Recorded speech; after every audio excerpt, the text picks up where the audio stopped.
Good morning, everybody. Welcome back. We did 2 podcasts yesterday, but we didn't get to do a voicemail show in the morning. I woke up and my internet was out. Fucking internet.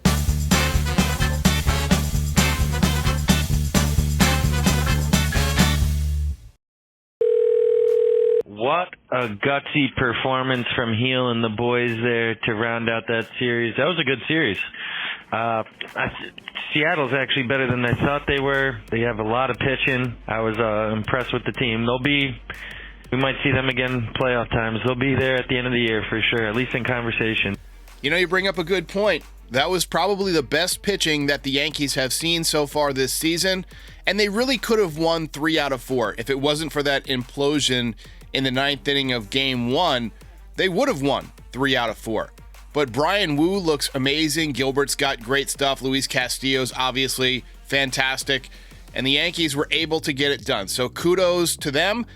And now we've got a pretty tough series against the Padres. Padres are just above 500. They're 27-26, but they have some good pitching. They got Yu Darvish going in Game 1. He is 4-1 with a 2.08 ERA. And then in Game 2, they've got Dylan Cease, who was one of the big trade targets this winter that the Yankees were interested in. He's 5-3 with a 3.05. He'll match up against Marcus Stroman tomorrow night. And then in Game 3, got Clark Schmidt versus Joe Musgrove. Now, Joe Musgrove is 3-4 with a 5.93 ERA, so the stats aren't great. But Clark Schmidt was tipping his pitches last time out, so if he doesn't fix that, anything can happen. So this is not going to be an easy series. This is not going to be a layup. Yankees do have to face the Angels on this series. They should handle the Angels well, especially without Shohei Ohtani and without Mike Trout. But you know what? I hate West Coast trips.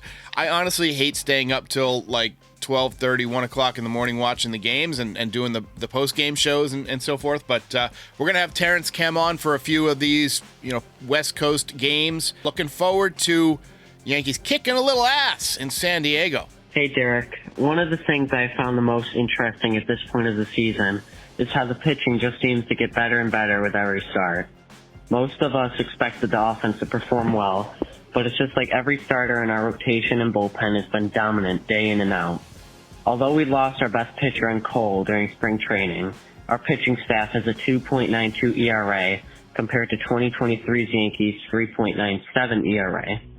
One of the key things I want to contribute to this success isn't even the pitchers, but the offense. Last year's offense, as we know, is downright awful, and I don't want to remind anybody about how bad they were. But the obvious thing to take away is that they scored an average of 4.15 runs a game. Now, if you take a look at this year's team, they have scored an average of 4.75 runs a game. Appreciate the call.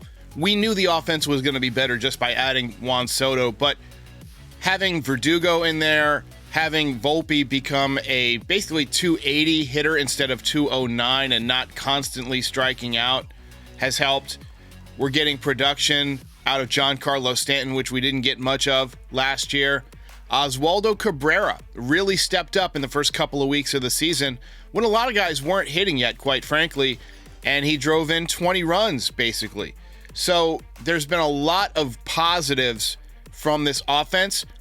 Now, does that mean that they're going to be unbelievable all season long? No, they're going to have slumps. They're going to go through ups and downs, but it's a completely different situation than it was last year. Do you guys remember how many times last season the Yankees would get, 4 or 5 hits, all of them singles, and they would lose, 6-2 or 6-1, with a couple of solo home runs late in the game after they were already down 5-0. It was just unbearable to watch, and even more unbearable to try and recap. Once we got to like August, and it was pretty clear the Yankees were not going to be in the postseason, and it was pretty clear that the team stunk. They started to release guys. They started to call up people. It was difficult for me to do a post-game show every night and find a different way to say the same thing, which is, this offense stinks. And this year, just, so many games with 10 or 12 hits, different types of hits. You got guys hitting doubles this year, like Verdugo, who we watch right now. Even Aaron Judge is on pace to set a career high in doubles. You got Soto, who every at-bat, even if he makes an out or strikes out, every at-bat is just this unbelievable chess match. It's just such a more fun offense to watch. And I'm thankful to the Yankees and to Brian Cashman for recognizing that we couldn't run that same crap out there. We just could not have Aaron Hicks back. We could not have Josh Donaldson back. I know a lot of you liked IKF, but just not enough thump in his bat. It's good to have actual hitters again. Quick word from OddsJam and then a few more voicemails. Looking to boost your sports betting game? Meet OddsJam, the ultimate ally for data-driven wagering. With 260 plus sports books, it's your go-to platform. Here's how it works. OddsJam's arbitrage tool spots differences in betting lines, letting you lock in risk-free profits. Plus, optimize bets with a positive EV calculator and track profits with a convenient bet tracker. Try it risk-free with a 7-day trial. Use code RECAPS for 35% off your first month. Link is in the description. Bet smart. Bet responsibly with OddsJam. Hey, what's up, Derek? It's Steve, a.k.a. Old World New York. Love your show. Real quick thought. I really want to keep Verdugo at the end of the season. I mean, he's such a great fit.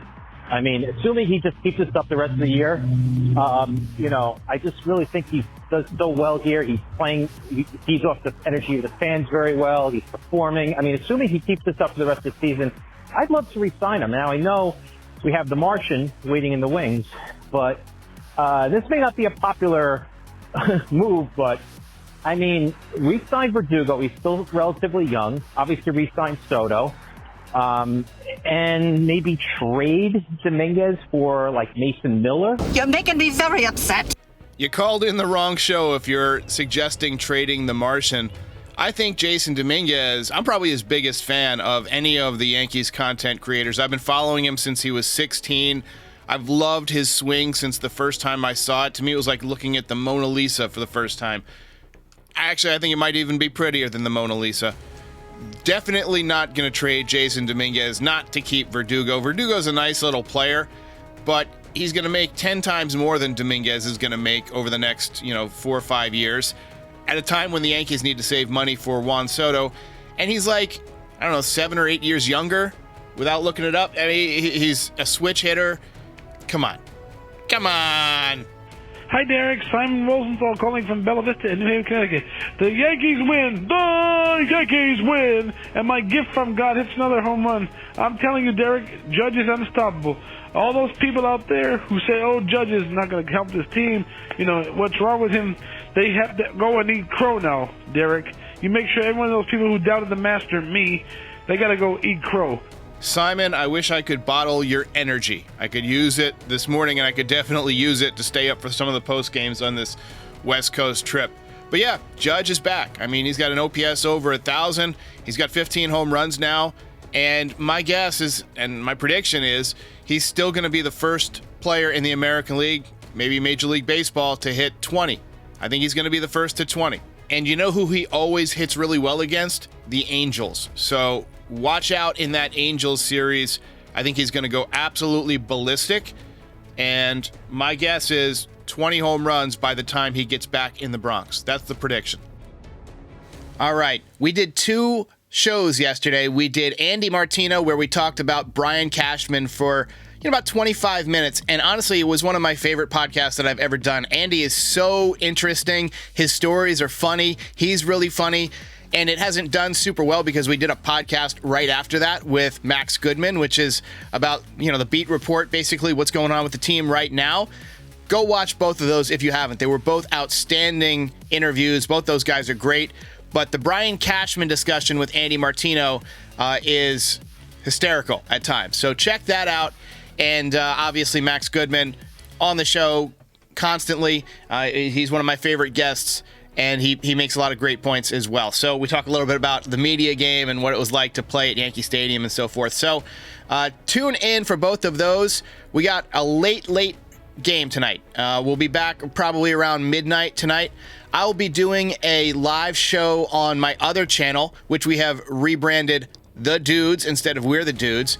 It begins at 10:30 a.m. Eastern. We're going to be doing a discussion of the Nicolas Cage movie, The Unbearable Weight of Massive Talent, and probably touch on the horror movie It Follows. So tune in for that. and we'll see you next time.